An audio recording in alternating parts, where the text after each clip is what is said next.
Welcome in, y'all. It's another edition of Biscuits and SEC Live. This is our 26th show. Appreciate y'all tuning in and being here with us throughout the off season as we continue to talk all things SEC, college sports in the off season. So got a good show for you today. We'll talk, of course, Florida's title, the other semifinal games in the Final Four, touch on the women's side as well as the Lady Gamecocks played for a title. And then we'll get in a little bit to the A&M basketball hire, Bucky McMillan out of Samford, and start diving into baseball. So, and I think a little spring game stuff as well. So jam-packed show. Thanks for joining. Brought to you by the Steer Agency. We'll shout them out later in the episode as well. But in the meantime, let's just go ahead and kick it off. So Bossman, how you doing? Doing good. Got a beautiful day here in Austin, and can't wait to get into it. Congratulations to the Gators on a fantastic run all the way through. I won't toot my own horn too much, but I did pick the Florida Gators to win. The rest of my bracket was absolute trash. So I didn't end up winning any pools this year. However, I did pick the Florida Gators. So that's right. You didn't end up winning because I won my bracket. Not that it was that good, but I had Florida winning, and that put me over the top. I think I finished like 75th or 80th percentile. So pretty average, but yeah, I was able to win two pools thanks to Florida pulling it out. And so got a little money in my pocket and feeling good. I'm a college hoops expert. So if you guys need any tips next March Madness, DM us, Biscuits and SEC, and I'll let you know what's going down. So real quick, as you can see below, biscuitsandsec.com/newsletter. We send that out on Wednesdays during the off season, and then on Mondays and Fridays during the season. So would appreciate if you would consider subscribing there. It is free, and we just deliver SEC and college sports news to your inbox. And obviously we do the show here. So please like, subscribe, follow us on socials, etc. And let's get right into it. So I feel like we should probably just start with the Florida title, and then we can break down some of the semifinal stuff too, but don't want to bury the lead here. Obviously, Florida did win the national title, took down Auburn in the semis, and then ultimately Houston in the final. Both of those games, as was kind of the theme of the tournament for Florida, required some second half comebacks. So what are your thoughts on, I guess I'll say another basketball title for Florida? I mean, pretty crazy when you look at what they've done the last 20 years. It really is, but that's been few and far between, right? Like, hey, look, I remember, you remember those titles, but I was kind of forgetting exactly when they happened. I knew they happened during that kind of Urban Meyer, Billy Donovan era in Florida athletics, where everything was just going so well in Gainesville. And you had, for some reason, I was thinking it was like 08 or 09, but it was actually 06, 07.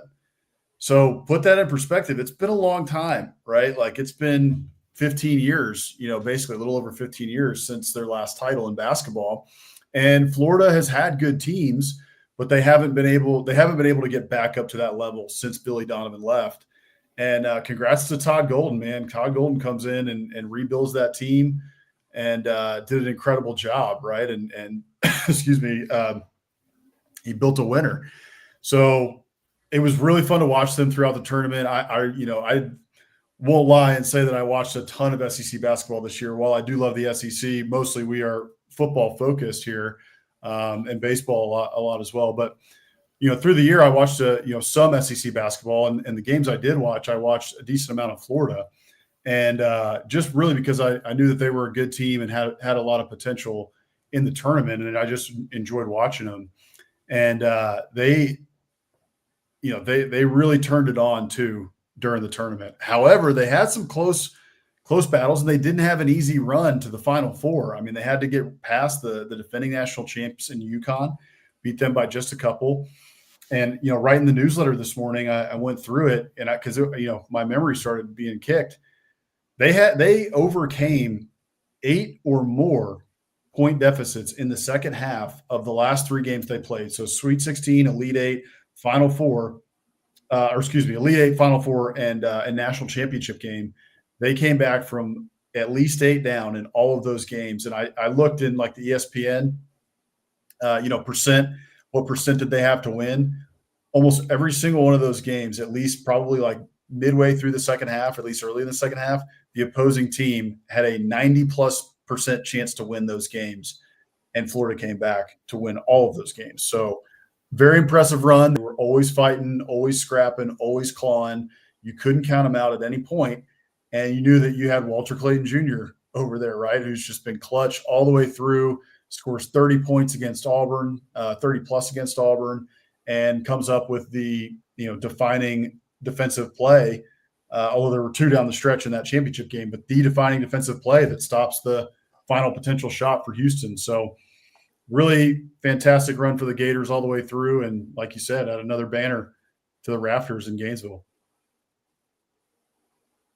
Yeah, no, absolutely. I mean, you brought up some good points there, right? So first of all, Todd Golden, it's only his 3rd year at Florida, so he's probably building something extremely impressive. And I know a lot has been made, especially on the football side of things, with how Florida is doing, and specifically Scott Strickland, the athletic director, and how he brought in Mullen. That didn't work. He brought in Napier, and that was shaky, but still shaky. But you have to give credit here, right? I mean, he hires Todd Golden from San Francisco, and the guy comes in and basically is an immediate winner and gets you a title in year 3. So really impressive stuff from Florida. Walter Clayton, just obviously the player of the tournament. In all of those, in all of those games where they were down, he came alive. So if you look at his stat log per game, in the UConn game where they were down, he has 23 points, several of those coming late on ridiculous 3-pointers. Maryland, they were in control the whole game. He has 13 points, not really needed. Okay, no problem. Texas Tech, they're down, need a crazy second half comeback. He has 30 points. Auburn, not really like a crazy late comeback, but they were down. What were they down? I think in just looking at it, they were down 46-38 at one point in the second half. So not a crazy deficit, but a big deficit, especially against a team like Auburn. And Clayton ends up with 34 in that game, again, with several daggers late. His championship game was a lot quieter, but that was really just a defensive struggle. I would give Houston a lot of credit there. Not that Clayton played a bad game whatsoever, but, Houston is just suffocating on defense, and Florida as a team did what they needed to do. So yeah, really impressive. I mean, I think if you just look back at Florida as a team, if you're another fan of another team and you're kind of looking, okay, how do you do this now? I mean, Florida had height, length, and the best point guard in the tournament, right? That's a pretty good recipe to get the job done, where their defense was great. They have active hands. They're stealing the ball.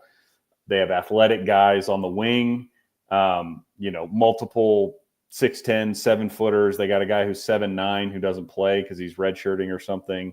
And then they have the best guard in the tournament. So I heard somebody say that Clayton's tournament reminded them of Kemba Walker and Shabazz Napier, the 2, UConn stars that won titles basically single-handedly. I don't know if it was quite that good, because I think Florida has a lot of good players in depth, but on that level, just in terms of a start to finish tournament that will not be forgotten soon. No, without a doubt. Yeah, he was a star. Emmanuel Sharp, I think we ought to touch on that before we move on from the national championship game, because we can talk about the other games, on the other side of the bracket, right? Houston and Duke, we can touch on that as well. But, two final points, I guess, on this. One is Emmanuel Sharp. I feel bad for the kid down the stretch. He makes two boneheaded plays that did it cost Houston the game in crunch time? Yeah, right. Overall, though, like it's always a team effort. There's always you could go back in the first half and parts of the second half, right? Missed free throws. There's a lot of things that could point. Okay, this ended up losing Houston the game, but you also can't overlook the two plays in the final 26 seconds. One where he tries to drive to the basket and gets the ball stolen because he dribbles it into traffic. Didn't need to do that. And then the final play where he had a chance to get up a three, and he, instead of pump faking, he jumps. He leaves his feet, and then he drops the ball, and you can't do that. That's a travel if you pick it back up. And so he realizes it and just has to kind of guard the ball. And Florida gets to it first, and the clock runs out. So unfortunate for him. I don't think you can watch this game, though, or recap this game without those two plays as well, because not even getting a shot off when you have a chance for a game-winning three at the buzzer is pretty inexcusable, frankly. So feel bad for the kid. That's rough. And then the last thing I want to say, too, this isn't necessarily to the game, but you brought up Scott Strickland. Man, he ought to be hugging and thanking Todd Golden for saving his you-know-what, because he's had, like you said, Dan Mullen had Billy Napier. Billy Napier saves his tail last year. And, I think if Billy Napier goes, Scott Strickland goes last year. And so Billy Napier saves him once. Now you've got Todd Golden, wins the national championship, kind of saves him again, because you're looking across. And if there wasn't Todd Golden and Todd Golden doing what he has done now with the Florida basketball team, kind of be a little bit of a bleak outlook. I mean, look, the Florida baseball team has been very good for a very long time. However, this year, if you're looking at it, don't look up now, guys. If you haven't looked at what's going on in SEC baseball yet, I understand. But, now's the time to start checking it out. And we'll touch on it a little later in the show. But briefly, Florida is 1-11 right now in SEC play. Yeah. And they were top 5, I think, preseason. Top 5 preseason. So there's been two teams, right, who were top 5 preseason who have completely fallen out.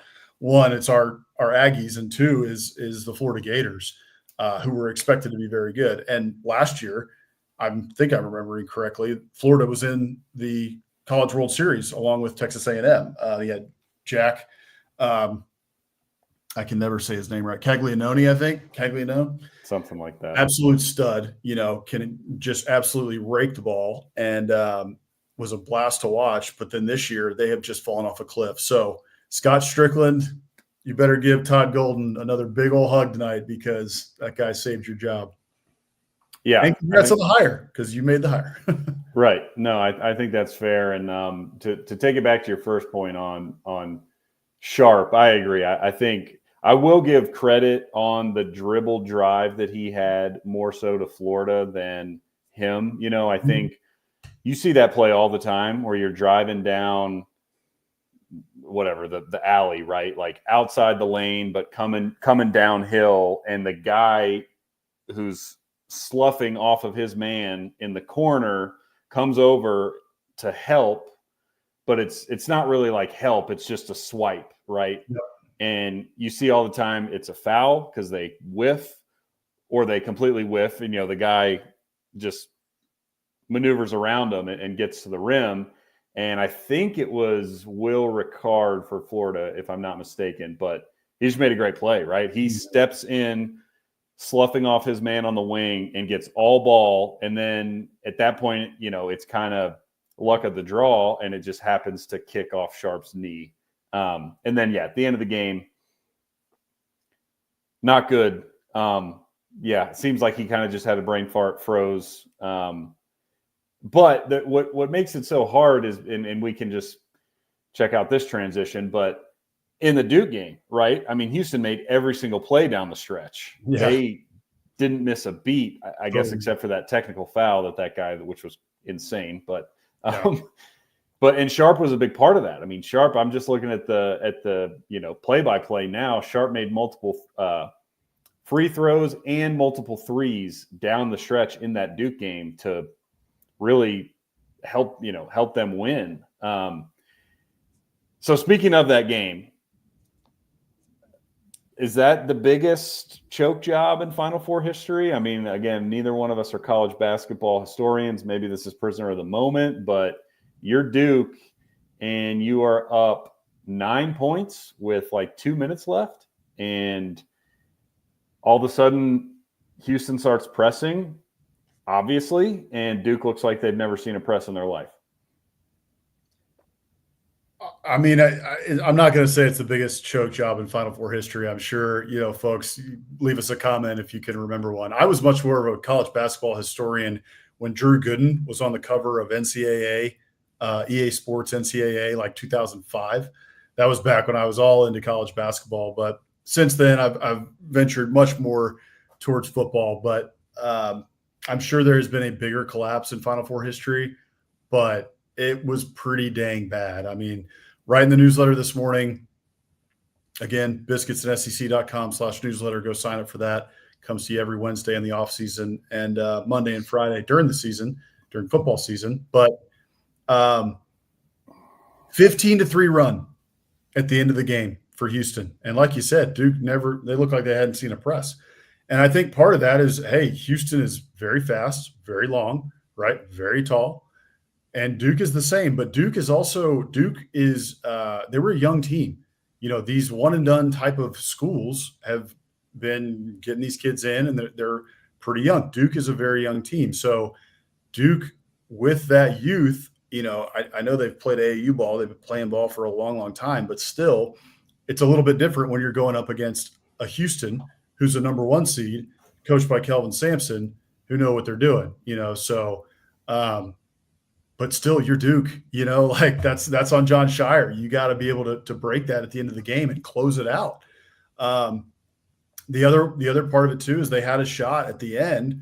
Cooper Flagg had the shot, and if he had hit that shot, we would have never been able to see, we would have seen so many edits from the Duke side for all of time, with Leitner and him back to back, because it was the same shot from the key. From the top of the key, it was on the elbow, and same turnaround. So had he hit that, it would have been gone down in Duke legend like the Leitner shot, but didn't hit it. So at the end of the day, Houston takes it out. But it was a pretty fascinating one. That was another one. I looked at the percent to win, and all these Final Four games pretty much, including the final, the chance to win, the graph was all like one team, 90% chance to win, 90% chance, okay, 80, 70, 60, 50-50 within the last like 2 minutes, and then boom, then the other team just takes it and ends up winning the game. So I'll say this about the tournament as a whole, while it was in some ways a little boring because there wasn't that many upsets, by the time that we got to the Sweet 16, really the Elite 8, when we had all these really elite teams playing each other, they were all out wars and a lot of fun. And so, so many of them went down to the final 2 minutes that we saw a lot of good basketball, and it was a lot of fun to watch them.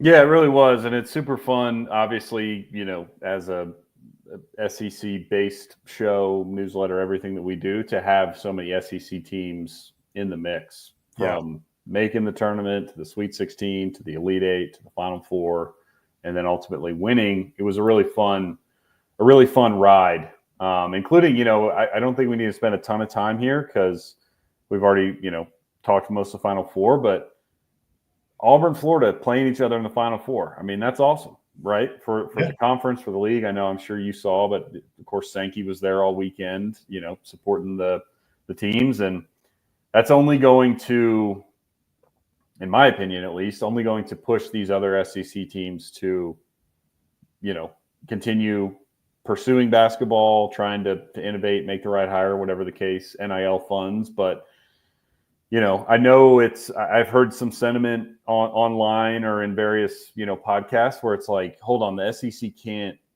also be the best in basketball now too, right? They SEC owns football, SEC owns baseball.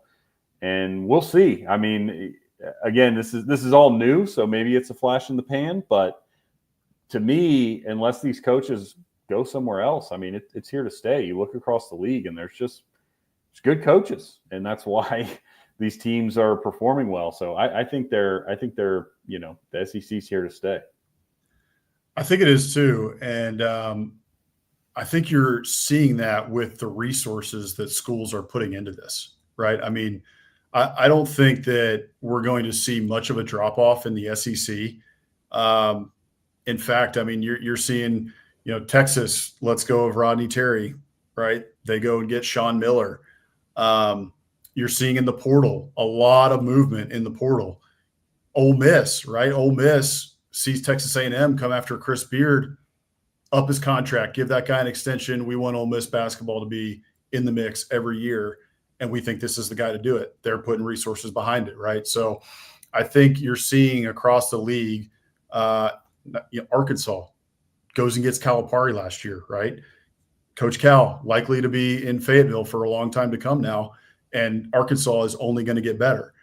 We'll see what Texas A&M does, right? Can LSU kind of find their footing again after being dormant for a long time, having the blip with Will Wade, and Wade getting eventually let go for being on FBI wiretaps.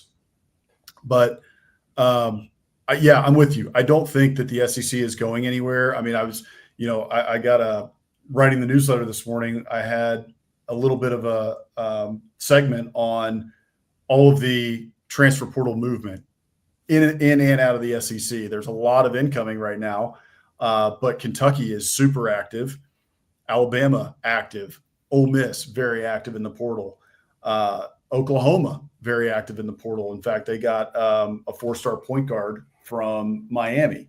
So I don't think the SEC is going anywhere. I think that the level of play, this is kind of like the floor, maybe it's the ceiling. I don't know if you get 14 out of 16 teams in the tournament every single year. However, I do think that the SEC is poised to get 10 plus teams into the tournament most years right now. Over the next 5 years, I would bet good money that the SEC gets 10 plus every year. Yeah, I think that's fair. I think it's kind of a random point, but I was just thinking as you were talking there, one more thing I think that's playing into this. Of course, the resources, the coaches, everything, but the Big Ten has just as much resources as the SEC. I think something that's at play here, and we've certainly seen this in football, but I think it rings true for basketball as well, and that is so many cities across the SEC footprint now, especially that the SEC footprint includes Texas, are exploding, right? You think back to like basketball and college basketball historically, it was the Big East and the Big Ten and, northern schools. And there's still, don't get me wrong, tons of phenomenal recruits coming out of those, New York, Jersey, Philly, DC, Detroit, Cleveland, all those cities. But I think the basketball in the South, even at the high school level, has just dramatically improved because there's more kids, there's more people, right? Like, Charlotte, Tampa, Jacksonville, Atlanta, Nashville, Houston, Austin, Dallas, like all these cities over the last 25 years have dramatically increased in population. And, ergo, there's more college level athletes coming out of the South now than there was back in the 80s and 90s when college hoops was really dominated by, those sort of Big Ten, Big East style programs. And so I think from a recruiting perspective, it's become a lot easier because you can go get 4 and 5 star kids that are in your state or a couple hours away, as opposed to, again, think back to like the 80s, like there's not a ton of high level basketball guys coming out of, Alabama and Georgia and Tennessee. Right. So anyway, that's just kind of an aside point, but I think that factors in here. That's an interesting point. I hadn't thought about that. But yeah, it does kind of take demographics, just demographic change in our country into account, right? Just kind of something in the background that is changing. And yeah, you're right. Over the last 10 years, a lot of the SEC footprint, a lot of the states in the footprint have seen a lot of growth and a lot of folks coming from the coasts and, also from the north, which I understand, because why in the world would you want to live in the cold? Couldn't understand it for months on end. I don't know why you'd move to like Colorado or anything like that. Yeah, right. Well, yeah, air conditioning's done wonders for the South's population over the last 40 years. Once they figured that out, people started moving here. Go figure. Yeah, that's right. I would be interested to see just, a final point here on college basketball, and then we can move on to the news out of College Station. But I'm interested to see how, if the ACC bounces back, right? Because there was just a couple of teams in the ACC this year that were really worth a darn. Does UVA bounce back with the new head coach? What about NC State with Will Wade? Are they able to finally get it back and going? Does North Carolina bounce back after a down year? Now, I don't know. Maybe they do, maybe they don't, but they just lost a 5-star point guard to the portal. So, hey, it's the portal era. You're going to lose kids. So I don't know how much I read into that, but the ACC is a classic basketball powerhouse, right? A blue blood conference, and they're very down. And it looks like that balance of power could be shifting from ACC to SEC, and from Big East to SEC. And, we'll see. My 10 plus teams in the SEC get into the NCAA tournament over the next 5 years. I think that's true, but if other conferences are going to make up the ground of getting the SEC down from 14 to 10 or from 14 to 8, from this year on, other conferences are going to have to step up. And the ACC is trying to do that with a couple of these hires.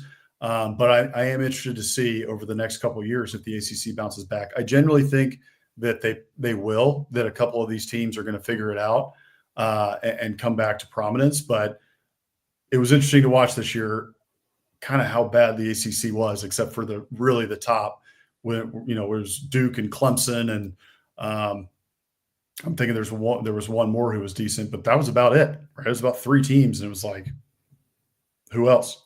I think it was UNC was the only other tournament team, unless I'm mistaken. I think it was Duke, Clemson, and then North Carolina. So there was some talk about SMU at one point. They didn't end up making it, right? So right. Traditional ACC power SMU. Right. So, yeah, no, that's a good point. I think you're right. I think the ACC, North Carolina's North Carolina. Whether Hubert Davis needs to go for them to figure it out or he'll figure it out on his own, who knows? But they'll be fine long term. Yeah. I don't know about Virginia. I don't know enough about, the guy they hired. But I would think Will Wade, I think he'll get it done at NC State. And at the very least, get them back to perennially in the tournament. And then from there, it's anybody's guess. I would think so. But the one thing I would say, and I think Will Wade's a very good coach, and, LSU fans, I'm sorry, I know you guys loved him and wish he would come back, but, he did a great job at LSU while he was there. Maybe got, ran out of there when he shouldn't have, I don't know. That's up for debate, I guess. But McNeese State did a wonderful job there. And now he's at NC State, but NC State it's a tough place to win. He is certainly going to have his work cut out for him. There have been multiple coaches in the past who, even in the past 15 years, right, who have a pretty good pedigree, who go in there and are just kind of okay, So I'll be keeping an eye on that to see if Will Wade's able to get it done. I do think in 3 years, he's going to be in the Sweet 16 with NC State. Now, we can't forget that NC State made an absolutely ridiculous, unbelievable run to the Final Four 2 years ago. So it's not like they have just had no success for a very long time. They've had a little bit of success, but no one expected them to make that Final Four run, right? That was out of nowhere. Yeah. I think an 8 seed. Mm-hmm. So anyway, all that to say, it's a tough place to win. I'm interested to see if Will Wade is able to get it done there. Yeah, that's fair. Well, speaking of the Carolinas, before we hop into the news out of College Station, the Lady Gamecocks, South Carolina, I did briefly mention it off the top. I really don't think we need to spend much time on this because the games were kind of blowouts, but South Carolina in the semis beat SEC foe Texas 74-57, so that was not very close, and then turned around and got beat 82-59 to UConn. So, Yeah, I don't know. A lot of entertaining games on the men's side. The women's not so much, but I guess I just ran into a buzzsaw with UConn, that Paige Buchers, Mm-hmm. and Gino Ariema's team, which what can you say, right? I mean, UConn is sort of the standard in women's college basketball. They've fallen off some in recent years, and teams like South Carolina or Notre Dame have sort of jumped up there. But UConn is still the standard, and Gino's a phenomenal coach. So ultimately, the Gamecocks' quest for back-to-back, I think, yeah, Back to back, and would have been 3 out of 4. Yeah, comes up a little short, but obviously what Don Staley's doing there is incredibly impressive, and I'm sure they'll be right back where they were, this year again next year. So things to look forward to for the Lady Gamecocks. But yeah, we can hit on this real quick. So we talked last week about Buzz heading to Maryland and where A&M would go. I think we briefly mentioned Bucky McMillan as a potential hire. Honestly, don't know much about the guy. From what I read up on him since the hire, his background's a little interesting in that he was coaching at Mountain Brook High in Birmingham for a very long time. I think from what I read, it seems like he worked his way up from, middle school JV to ultimately the boys varsity coach there, won a couple state titles, coached there a long time, and then gets hired in 2020 to coach Samford, and does pretty well there. His overall record was 99-52. I think they made one tournament appearance and then another NIT appearance at a school like Samford that, forgive me, Samford fans, to my knowledge, has zero basketball history. So I would think for that program, it was a very good run during his tenure. But what are your thoughts on the hire? You can probably get into kind of his style and just, what do you think the fit is like for A&M? Well, to check your history, Samford does not have a long history of success. They've been to the NCAA tournament 3 times total. So there you go. Getting to the tournament at Samford is a big deal. Yeah. I'm just excited for something new. As an A&M fan, right? If I'm putting that hat on for a second and putting my biased hat on, I'm just excited for a new era. I think that I really liked Buzz Williams. I liked what he was about. I liked the way he built the program. There was a lot that I liked about Buzz. At the end of the day, I think that A&M aspires to be a team that is perennially competing for Sweet 16s and higher. And Buzz in 6 years was never able to get there. And I think based on, a lot of what we touched on last week, but it was just kind of time. Buzz leaves after 5 or 6 years from almost every stop he goes to. Based on some stuff I saw this week, it seems like that's his MO. Based on kind of he ran a bunch of he loves basketball, right? He's a student of the game, and so he has seen that essentially expectations reset after 5 or 6 years, no matter how good or bad you have done in that time period. And so he thinks that 6 years is about the time to leave. So that's what he did. And I think that there was just the relationship had just run its course in College Station with Buzz and between the athletic department and the fan base. The fan base was just getting kind of restless and a little frustrated and ready for something new. So I found myself in that camp. I'm just excited for a new head coach. What I'm really excited about is what you touched on, which is the style of play. Again, I haven't watched a second of Samford basketball, but what I hear about Bucky McMillan, it seems very similar to Nate Oates, right? Nate Oates worked his way up high school, then was an assistant at Buffalo, then becomes the head coach at Buffalo, and now he's at Alabama and doing incredible things with the Crimson Tide. So very similar for Bucky McMillan, like you talked about. He came up from middle school to high school, Samford. Now he's at Texas A&M, and the style of play is also very similar to Nate Oates and very different from Buzz Williams. Buzz Williams, much more of a half-court style of offense, which is anchored by a good defense, a more boring style of basketball, if you will, but it wins games. But Bucky is the opposite. Bucky, he talked about it in his opening press conference, talked about how, we're going to score the basketball, we're going to shoot, it's going to be up tempo. And I think Aggies are ready for that. I'm looking forward to it. The more he started talking about his style of offense, I was like, all right, I'm in. Maybe I'll watch more A&M basketball because of it, right? It's going to be fun. You're going to see a bunch of points scored. It might be a little bit chaotic at times, as those offenses and that style of play can get. But at the same time, you're going to score a lot of points. It's going to be bombs away, and you can expect to be in every game. So the last thing I'll say on it, and I'll let you give your thoughts, is he's got a total rebuild job. Total rebuild. And this isn't the old, okay, we got 6 guys on the roster, and if they transfer, they got to sit out a year. So I got a pretty good nucleus to this job that I'm coming into. It's the new era where a coach leaves, kids transfer, right? So we've already seen a couple kids transfer out of the A&M program, but it was also an older team at A&M as well. So there was a lot of kids that graduated. So this is complete roster overhaul, total roster turnover. So he's got a big job ahead of him. It's not going to be perfect in year one. Hey, John Calipari did pretty well at Arkansas in year one. But for me, I'm expecting a pretty good team next year. And then I'm expecting year 2, year 3, year 4 to be much better tournament, Sweet 16, that sort of thing in the years to come. But year 1, I have tempered expectations. Yeah, I would agree. I think that's fair. As you said, I think A&M had 8 guys graduate, and then have had 3, I think, that I can think of off the top of my head that have hit the portal. So yeah, you're starting from scratch. It's certainly doable in the portal era. There's a million guys in the portal, so in theory, yes, you can find talented guys. Easier said than done. Everybody's looking to the portal. Not everybody needs 11 dudes. So big task. I would agree. I don't think I have a high expectations for next season, but yeah, the style of play excites me as a fan.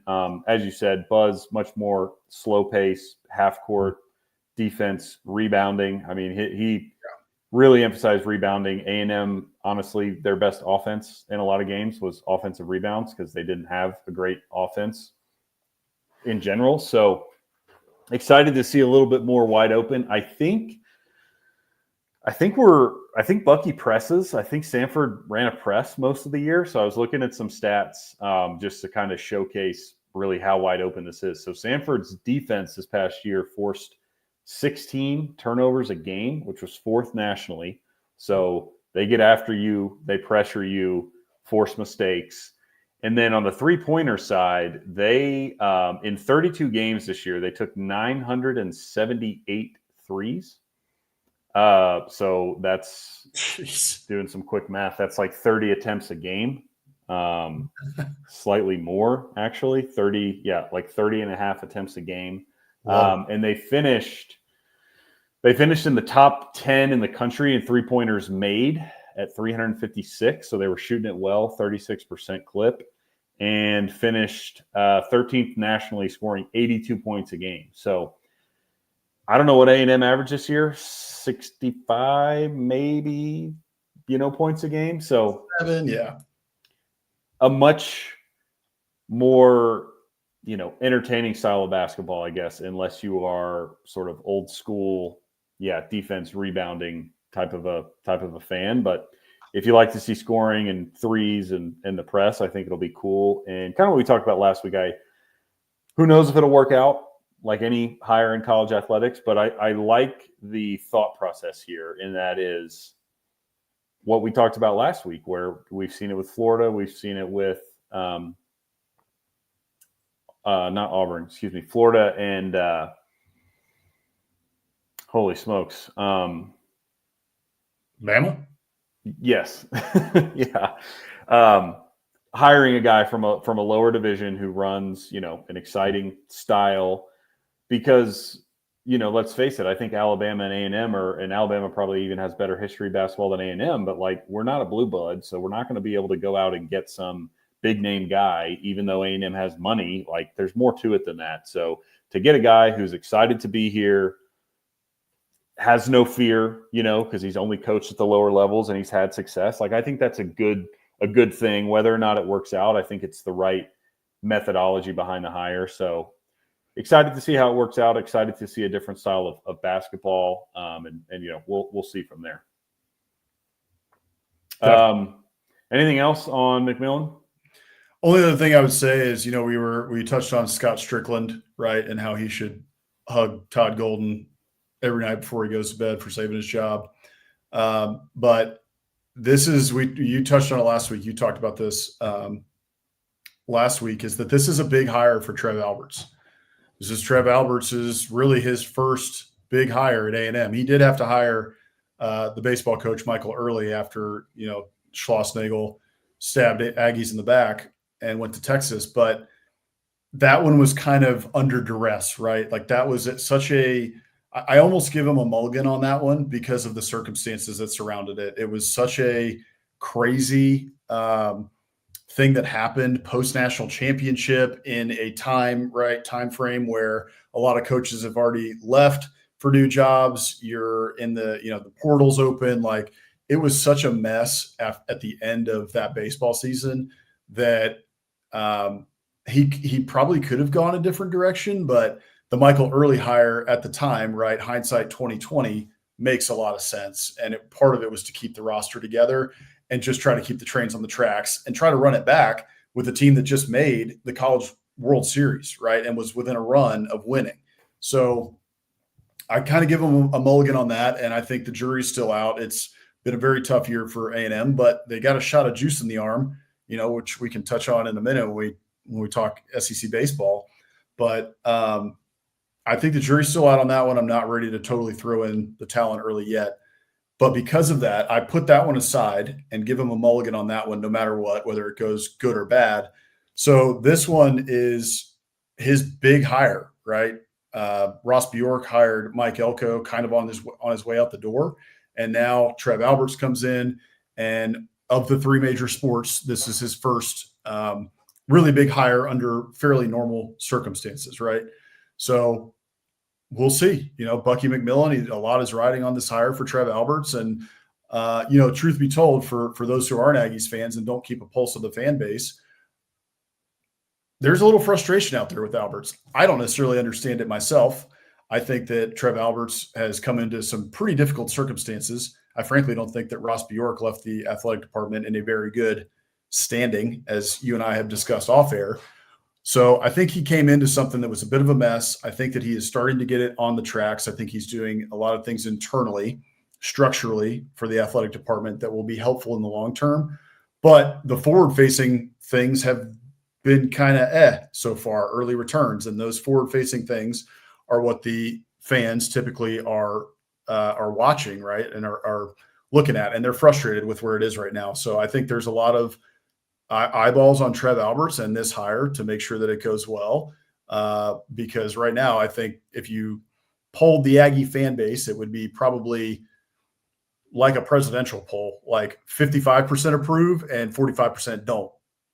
And that number of don't is continuing to rise, especially as Aggie baseball flounders. So big hire here for Trev Alberts. Yeah, agreed. We'll take a quick ad break here, and then we'll touch on spring games and baseball. So again, we are brought to you by the Steer Agency. Football is all about strategy, just like winning in business. Whether you're dialing up the perfect play on Saturdays or looking to dominate in public affairs, PR, or digital marketing, you need a team that delivers results. That's where the Steer Agency comes in. They craft winning strategies that get you seen, heard, and ahead of the competition. Don't just play the game, control it. Visit thesteeragency.com today and take your brand to the next level. So shout out to those guys at the Steer Agency for helping us out and supporting the show. As I mentioned, let's touch on baseball, and then we can close with spring games. So we've got some pretty big series coming up. Number 1, Arkansas going to Georgia to play number 7. I think Georgia, somebody comment if I'm mistaken here. I think they won their game on Sunday against Texas and avoided a sweep, but got beat up pretty good. They lost, so got beat up good, got swept by the Longhorns last week. So Big weekend in Athens with number 1 in town.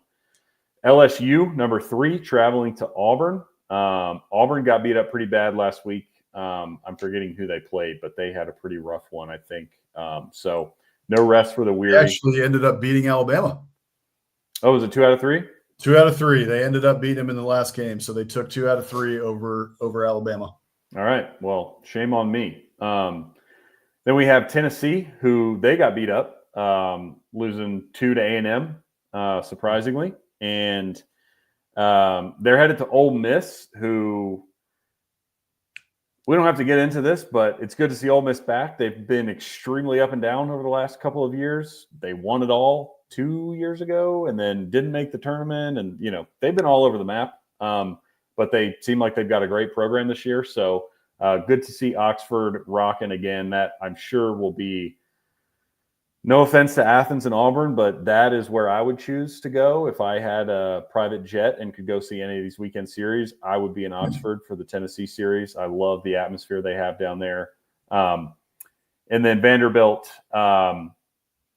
traveling to Norman to play a solid Oklahoma team. So really good weekend series. That's pretty much the story every weekend from here on out, right? There's going to be big series the rest of the way, just because the SEC dominates when it comes to baseball. So I guess we can kind of just level set here, and then we can talk about anything we want. But I did want to just touch on, since we haven't been talking about it much on this show because of football season and basketball, and we've had other things to talk about.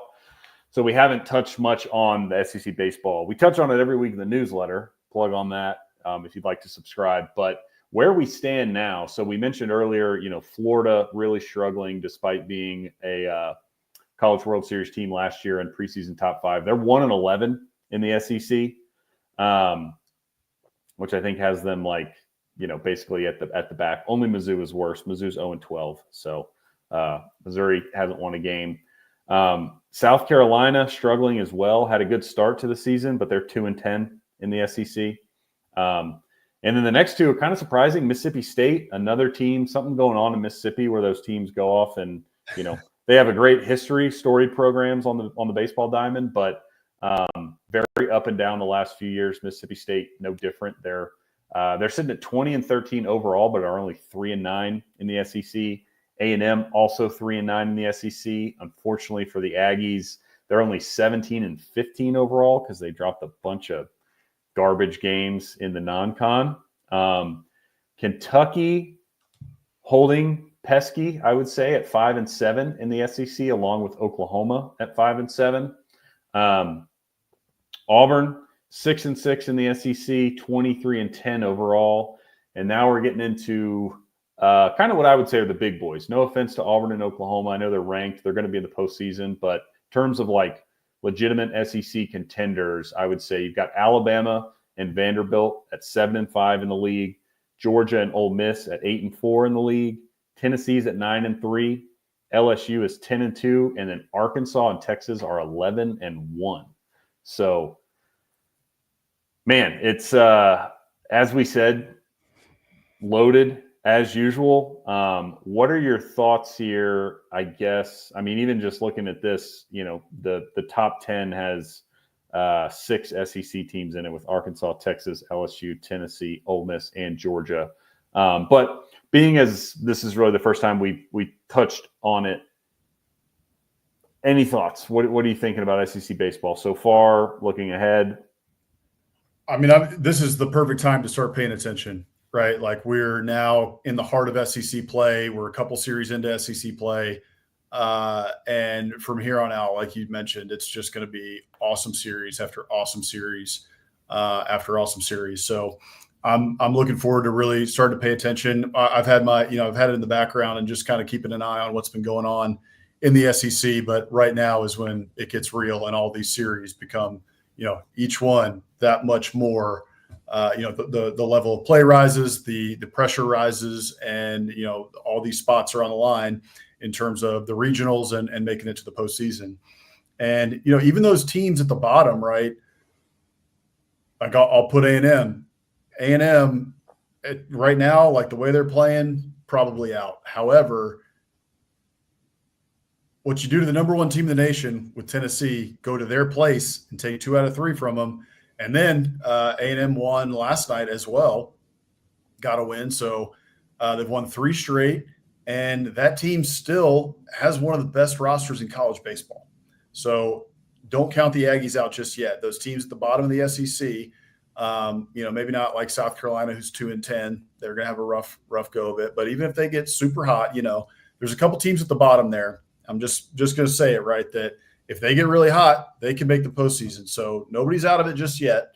But there are those teams at the top that really just look like total juggernauts, especially, hate to say it as an Aggie, but Jim Schlossnagle, at the end of the day, I think that guy's proven it at this point. The guy can flat out coach. And he's got Texas, who was on rough times, had a couple of tough years, even though they were, kind of dabbling in the postseason, right? They were on the edge and kind of like top 20-ish, every year. Schloss comes in there in year 1. He's got him at number 2 in the country, and they are smoking fools. So credit to him, hate to say it, but credit to him. He's done a fantastic job there in Austin, and they're super hot, right? I think it was, I had the numbers here in the newsletter. Arkansas, the guys at the top of the league are super hot right now. Arkansas has won 8 straight.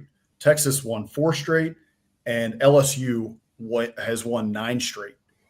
So, these teams at the top are just red hot, and I don't expect that to change really much. I think these teams at the top are really, really good teams. I don't think, a couple of them, Arkansas's at 30-3, Texas at 26-4, LSU at 30-3. Wouldn't be surprised at all if all of them end up with 10 or less losses on the year, probably less, frankly. So the league, again, is super deep this year. Going to be a lot of fun to watch. And, again, even these series, we didn't list them on our graphic here. We got a bunch of great series this weekend, and all of those are, ranked on ranked matchups, absolutely, worth your time. But there's other series across the conference that, like I mentioned, sorry about the sun here. Angels in the outfield going on right now. I need to get a curtain. Shows you the production value that I have going on here. But even those series that aren't ranked on ranked matchups, even if we have a ranked on, a non-ranked or anything like that, those are still worth watching too, because some of those teams, like I mentioned, right, still have a shot. If they get hot, they keep taking 2 out of 3. They get a couple sweeps, they're still in it, and they could easily rise up those standings in the SEC, get dangerous in the SEC tournament, and then have a chance to make the postseason. So we've got another 2 weeks, right, to watch those teams. And if a couple of those teams are able to take the next 2 series, then there's a real shot that some of them can make the postseason. And I say that as an Aggie, just with a little bit of hope. SEC shorts, I got hope is still there for a lot of these teams that are even in the bottom half of the SEC. Yeah, no, I would agree. I think there's definitely an opportunity there. One thing I'll say too about Texas is I saw this other day. Let me see if I can just pull this up real quick on the fly. But one of the keys to their success this season, very similar to A&M's last season, and Slosh has done a great job overall, but pitching coach, Max Weiner. So he was a stud on A&M staff, was a big loss. And so far this year, I saw this the other day. I cannot remember. I think they were second nationally right now, Texas, that is, in team ERA. Here, I'm looking at it right now. So Texas right now is second nationally in team ERA behind Western Kentucky. Western Kentucky leads with a 2.67 ERA, and Texas is sitting at 3.03. That's fantastic. And if you look down the rest of the top 10, guess who's also in there? Tennessee, Vanderbilt, LSU, Arkansas, North Carolina, Coastal Carolina. Mm-hmm. Those teams are also all having great seasons, right? So again, I'm not saying anything revelatory here that having a good ERA makes you a good baseball team, but just really impressive what Max Weiner does, what he did at A&M, what he's already doing at Texas. And I know we have a lot of athletic directors that watch this show. That's well known in Biscuits and SEC circles. Please hire this guy. Get him out of Austin. Make him a head baseball coach somewhere. Because when it comes to pitching staffs, I mean, he's a wizard. And it's showing this year in Texas as it did while he was at A&M. So, yeah, hire that guy away so I don't have to hear about him anymore, at least while he's in the burnt orange. Could be something to watch. There could be a couple of jobs that do come open after this year. I know Mississippi State fans, despite getting a national championship a couple of years ago, are about ready to run their coach out of town. In fact, I saw a couple accounts post April Fool's jokes a couple of weeks ago about the Mississippi State coach being fired, and a lot of people in the comments were responding positively. I'm also realizing that it was April Fool's and saying, man, don't do me like this. Like, I wish this was real. So not wishing anybody gets fired here, but I do think that there are a couple jobs that could come open in the SEC and even outside the SEC, right? There's, the potential for some good jobs to come open. So I'm with you. Get Max Weiner the heck out of Boston. Yeah. It's too painful. Yeah. And, the Schlossnagle thing is one thing, but yeah, Weiner, he's a wizard. So somebody hire him. He's a good coach. Well, let's close it out on spring games. So we don't have a biscuit of the week this week or a Muschamp coach of the week. So we're just a little bit in off-season mode. Apologies there to our adoring fans. But on the spring game subject, so you made us a nice graphic here that just shows the spring games we have this weekend. I'll hand it off to you to kind of discuss what exactly they are, because it seems like most of them are not actually spring games. Yeah, so I was writing this up for the newsletter this morning, and I honestly, I could talk about the state of college football and the experience for the fans for probably half a show at least, maybe longer. I could filibuster for a long time on this subject, but to start it off here, you got the spring, quote unquote games, as you can see at the top, happening this weekend across the SEC. Then you have on Friday, April 18th, so coming up next week, is South Carolina at 7:30, and then you've got the Saturday following April 18th, so April 19th, you got Mississippi State, Arkansas, and Texas A&M. A lot of these teams are not really doing a game. Oklahoma is kind of doing like a combine almost, like basically like a Pro Bowl, the new Pro Bowl style of a combine or whatever. And then, the others are kind of, some of them are doing scrimmages. Some of them, like Ole Miss, isn't even holding some sort of, game or anything like that or scrimmage. They're just doing an autograph day, which Texas is also doing as well. Texas is doing some sort of fan day, which, in the olden days, teams used to have a fan day and they also used to do a spring game, right? So it's not like this is something new to do an autograph day and like a fan day. It's just kind of something old that they're bringing back and using it as an excuse to not have a spring game. But, we don't have to go into it too long because we're almost at an hour here. But I just think, and I saw this on another channel this week as well, they were discussing this. For a long time, I've been thinking about this in terms of the fan experience and what fans got for their dollar, right? Their dollar went a long way. Back in the day, you got season tickets at a reasonable price. And if you had season tickets, you could have them for 10, 15 years. The price might, rise incrementally. It might rise a little bit, but you never were going to look at your season tickets and be like, see them, the price is raised to an extravagant point where you are going to stop, right? Now, there is so much being asked of the fans, just in terms of our season ticket prices. They've gone through the roof, in the last 10 or 15 years for schools that are just trying to keep up in the arms race of facilities, right? And all these new things, coach buyouts. Now You also add on top of that fans are essentially being asked to pay for NIL. Some big donors are doing it, but you're also seeing, many of these different schools have funds, right? And you can pay into the fund to help us go get the next and latest and greatest 5-star.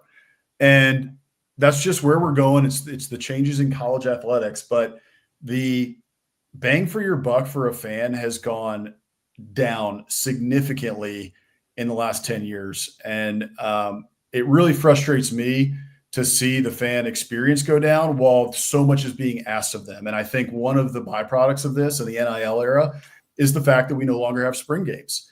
And, some of these are happening, but for instance, only one team is going to have a game that is broadcast on television. Going back even just like 2 years ago, I could watch almost every team in the SEC at the time, 14 teams, all 14 teams, all of their spring games on SEC Network or ESPN if I wanted to. And I would watch at least, 4 or 5, as many as I could catch and make time for. I would watch them because I was just interested to see the new players. You always got like fun. A lot of the coaches were mic'd up, so you got some fun sound bites from that. They would have coach interviews, right, talking about the team and kind of what they were seeing. So you got, even though these were watered down games, you got a lot of insight and just, it was interesting. And it also got you excited for football. So I don't like the byproduct of this era and, the tampering and all that. And maybe if the tampering is quelled in the next couple of years as the Power Four moves to their own enforcement mechanisms, maybe we see spring games come back. I worry that that's not going to be the case and that what is done and that we probably aren't going to get them back. So anyway, that's my soapbox. I am just very frustrated to see these games go away. I think they're wonderful for fans, especially for those who are local, right, and can make it to the game in Knoxville or make it to the game in College Station or Athens or what have you. And there's still that experience to some degree in some of these places, but it's just not the same thing, so it frustrates me to see this. But if you are local in some of these places, make sure you get out and check out your teams.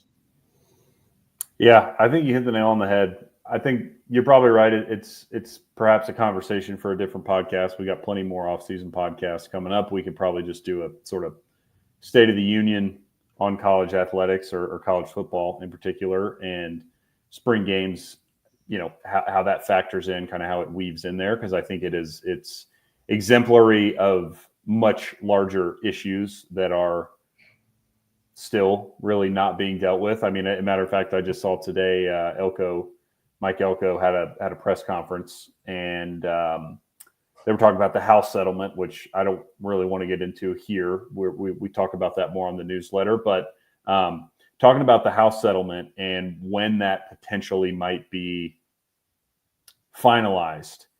And he just, I think expressed what every single coach out there is saying, where he's like, yeah, it's a little frustrating that we're about to close up spring practice here, and I don't even know how big my roster is allowed to be next year, because that hinges on this House settlement. And again, these guys get paid a ton of money, and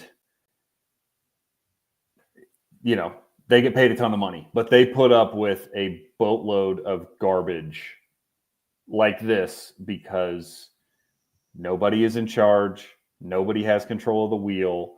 There are a million different entities, whether it's NIL collectives, agents, other coaches tampering. Now, the House settlement, we're talking about Congress. Like, all these different people are kind of grabbing the wheel, have control of the wheel for 10 seconds, and then the other person jerks it away. And it's just, and the coaches have no power, right? So they're just sitting in the back like, holy crap, what is going on? We are out of control, careening toward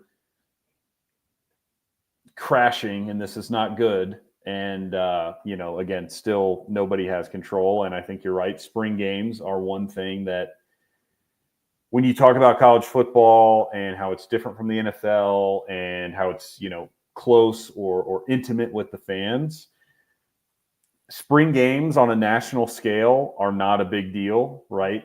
You're not getting big TV audiences. They're not selling commercials. They're not money makers, but they are unique to college football. They're great for local fans. They're typically free. You get to go to the stadium, bring your whole family, and it's a very fun day. And it's good for the players to, finish their spring practice with a game. It's good for coaches, good for fans, and you don't have to spend $1,000 to bring a family of 4 to your SEC stadium. So I agree. The fact that they're going away is just kind of a shame, and it sucks. And it's, add this to the list of things that have changed that kind of suck about college football. And until somebody gets control, we're going to keep losing things that we love and that, make the sport unique. And I'm with you. I would hope some things we can claw back, but I kind of think most of the things that we're losing will probably stay that way. So we kind of just have to salvage what we have left. Yeah, that's exactly right. I mean, one of the frustrating things too, to me, and one of the beautiful things about spring games, like you talked about the intimate relationship between the fans and the team, right, and the school, because you didn't get a degree from the Dallas Cowboys, right? Like a lot of people got their degree from the University of Georgia, Texas A&M, Florida, right? Like go down the list, every SEC team. You have a very close bond with your school and then with your football team, right? Like that's why fans are so rabid in the SEC and across college football, is because you went there for 4 years and you attended every game that you could. And you were there when, like for me, I was there at the Johnny Manziel game in 2012 against Alabama. I'll never forget it. It was incredible, right? And I know that every fan across the SEC of any team can name 4 or 5 games, right, that they'll never forget.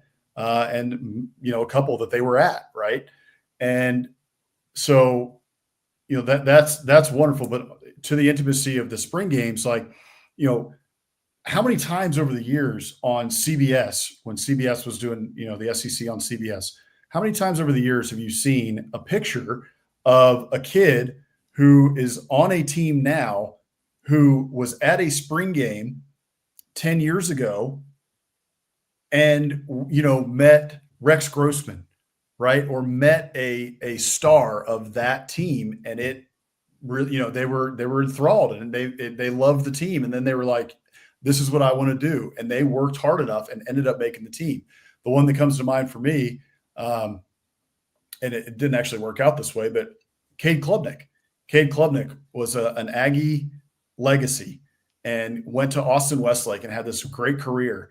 And even though he didn't end up going to A&M, I remember seeing multiple pictures of him at Aggie spring games, multiple Aggie spring games when he was a kid, having the A&M hat on and all excited, and pictures with the players after the game and pictures with the coaches and all that sort of stuff. And I just think if we don't do these sorts of things, and I think the fan days are nice, but I just think the spring game adds another element to it, right? And I just think we're losing that element, and I don't like it. I like how college football was. I like, the nostalgia of it and why I came to love college football. And I think a lot of fans around college football would agree with us. Totally. Yeah, no, I agree. The fan days are cool. Autograph days are cool, but especially when you're a kid, even if it's not a real game, it's cool to see the guys strapped up, pads on, playing something on the field, as opposed to just walking around with your 2025 team poster and getting some autographs from 4 random guys. And to your point too, like to close this out real quick, a lot of them are free and you can take your full family there and your whole family can sit at the 50-yard line 3 rows up. Not every family can do that, especially now with where ticket prices are and how much it costs to go and get a hotel for a family of 4, right? It doesn't matter what SEC town you're talking about, but especially in a lot of SEC towns because they're small towns, right? So there's not a lot of hotels. So every weekend the prices are stupidly jacked up. And so, you could spend easily thousands of dollars on a weekend for a family of 4 and probably go to Cabo or something, for much cheaper. Yeah. Right. So you're losing that element of it where these families can bring their kids to, enjoy something together and create that bond that many fathers and sons and fathers and daughters and even, wives and their kids create around these games and around these teams. Whereas, many folks really, when it comes to the season, can only afford, for a family of four, nosebleeds. If they can afford them, they're not going to be able to get up close to the players and everything like that. So again, that's, I think, what we're losing here with spring games. And I hope that they'll come back, though I am worried that they won't. Yeah, I guess we'll see. Maybe they can mandate that when, Greg Sankey takes over or something. I'm appealing to the future commissioner of college football, Josh Pate. When Josh Pate is the commissioner of college football, day one, executive order, spring games must be played. Yeah, I think he would be on board with that bill if we draft it up and send it to his desk. I think we would get a signature from Commissioner Pate. So, all right, I think that will do it for us. We've gone a little bit over here. So thanks again, everybody, for tuning in. Thanks to the Steer Agency for sponsoring the show. Hope you enjoyed another off-season Biscuits and SEC Live. We will see y'all next week, same time, Wednesday, 7 p.m. Eastern. Don't forget to like, subscribe, follow us on our social channels, and sign up for the newsletter. As always, thank you all for the support. Thanks, everybody.